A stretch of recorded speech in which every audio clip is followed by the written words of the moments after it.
చాలా తొందరలోనే రంగంలోకి వచ్చేసి పాత పద్ధతికి వెళ్తున్నారా అనేది కూడా అభిమానులు అయితే కొంచెం ఆందోళనగా చూస్తున్న పరిస్థితి. సార్ సార్ టీడీపీ ఎంపీకి ఈడీ సెగ లిక్కర్ కేసు కాదా?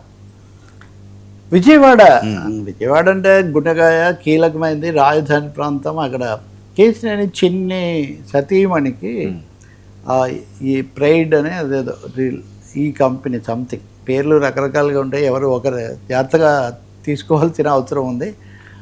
ఆ కంపెనీకి సంబంధించి ఆమెకి ఈడీ నోటీసులు వచ్చాయి. సో లిక్కర్ కేసులో నోటీసులు వచ్చాయి అని మీడియా అంతా వార్తలు సమాచారాలు వచ్చాయి.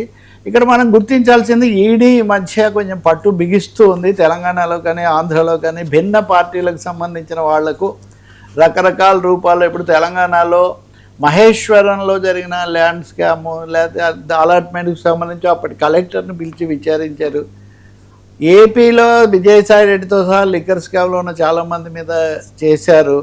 కొంతమంది పాలకూటమికి సంబంధించిన ఎమ్మెల్యేలో ఎంపీలో లేకపోతే మాజీలో వాళ్ళకు కూడా నోటీసులు వచ్చాయి. ఇప్పుడు ఈయన సతీమణికి రావడంతో లిక్కర్ కేసు జరిపిన ముఖ్యమైన సూత్రధారిగా చెప్పబడిన రాజ్ కసిరెడ్డితో ఈయన కొంతకాలం వ్యాపారం చేశారు. ఇంకా అదైతే ఆయన కూడా ఖండించడం లేదు. మేము ఏదో చేద్దాం అనుకున్నాం, ఒక స్థలం డెవలప్ చేయాలనుకున్నాము, మేము 35 లక్షల రూపాయల లావాదేవీలు మాత్రమే జరిగాయి, ఆ తర్వాత మేము కొనసాగలేదు.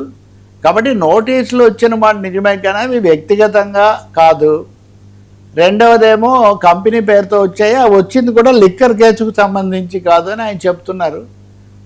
మొత్తానికి కొంత అలజడి అయితే వచ్చింది. లిక్కర్ కేసుతో అందరి సంబంధాలు ఉన్నాయి, లేదా ఇంకో దాంతో ఉన్నాయి, రకరకాల సందర్భాల్లో కథనాలు వస్తున్నాయి కదా. ఆయన అయితే ఇంకెప్పుడైతే నోటీస్ వచ్చిన మాట నిజమే కాబట్టి రాలేదని ఖండించలేదు, కానీ కంపెనీకి వచ్చాయి, లిక్కర్ కేసుకు సంబంధించి కాదని మాత్రం చెప్తున్నారు. దీని మీద పూర్తి వివరణ ఈడీనే ఇవ్వాల్సి ఉంటుంది. మనకు తెలుసు ఈడీ ఎవరి విషయంలో పూర్తి వివరణ ఇవ్వదు.